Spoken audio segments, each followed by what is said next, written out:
Hello ladies and gentlemen, welcome back. Force here, and today we are going to be talking about The Elder Scrolls Online.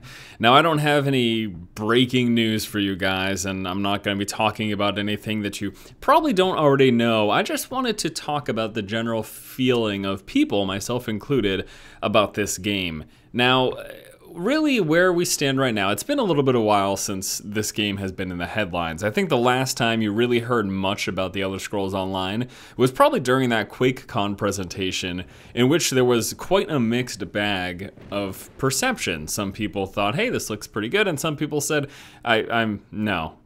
Like, there are some people who took issue with some of the animations, be it the attack animations, spell animations, as well as just the way the combat looked on screen. So since then, really haven't heard much about the game, at least in the general gaming conversation. Now, I myself have been keeping tabs on the game, and I have had several opportunities to sit down and play the game in the past. And so, based on my past gameplay experience, I just want to sort of talk about my feeling, and then see if any of my feelings are echoed within the community. You guys, if you guys sort of feel the same way.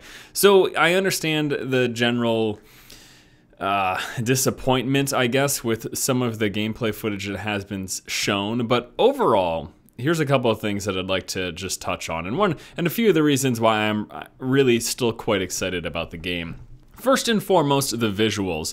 Now, especially having recently sort of reacquainted myself with the MMO space, not too long ago, I picked up World of Warcraft again. I've been playing that.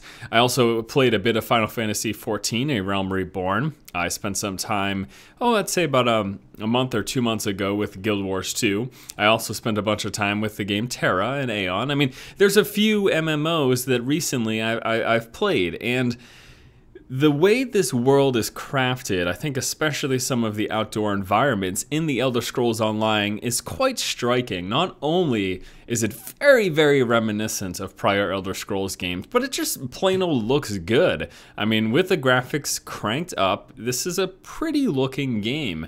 And I know that some of that may not come across.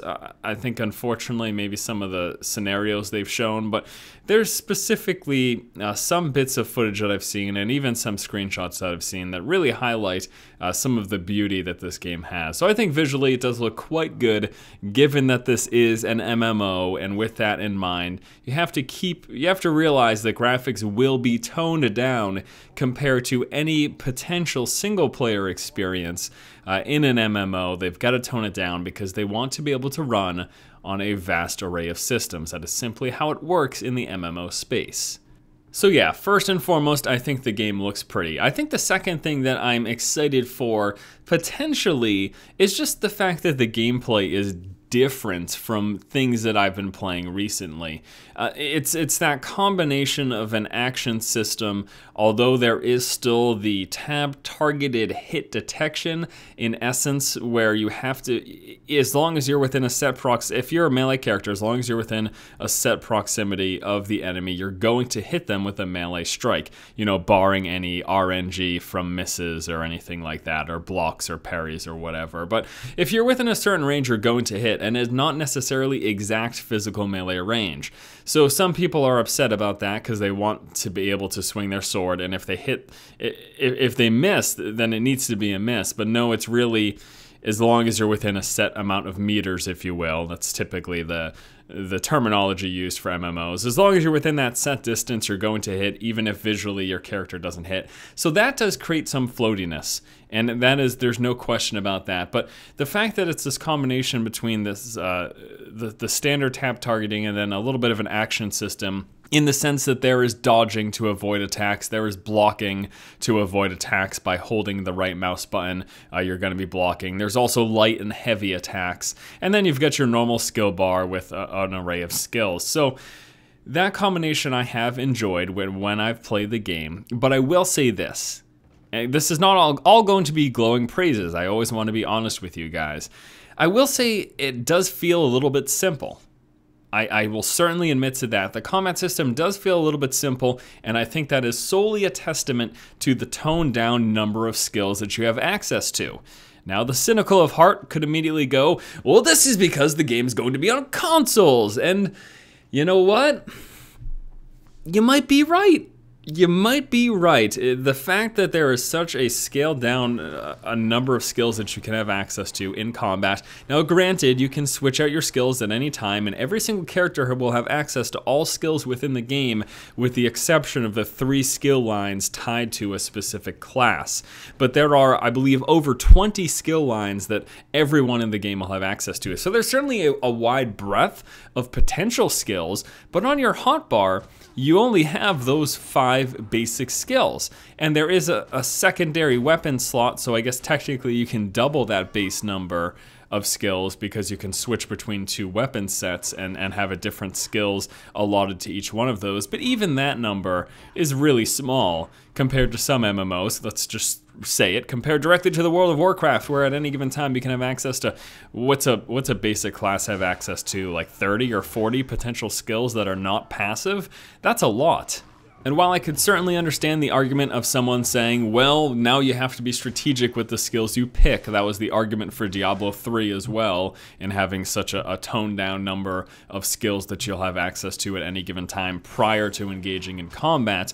I feel that from my experience of playing, having such a wide array of skills, while it does end up with a clunky hotbar, I think it also means that the skilled players usually come out on top, because when you have such a wide array of potential skills, being able to properly utilize those, I think, can make for much more varied and interesting combat. Whereas when you have the scaled down system, there's still skill involved, but the variation is a lot smaller with each individual skill set when they enter into combat. Again, we could both be playing the same class and have a completely different skill setup, but that potential, that potential number is so small that while there's going to be a difference between the two of us, it'll be very clear what you have, as soon as you start using your skills. And again, there's only just such a small amount. So I guess the point is, while I understand the strategic element prior to combat, I think that actually while in combat,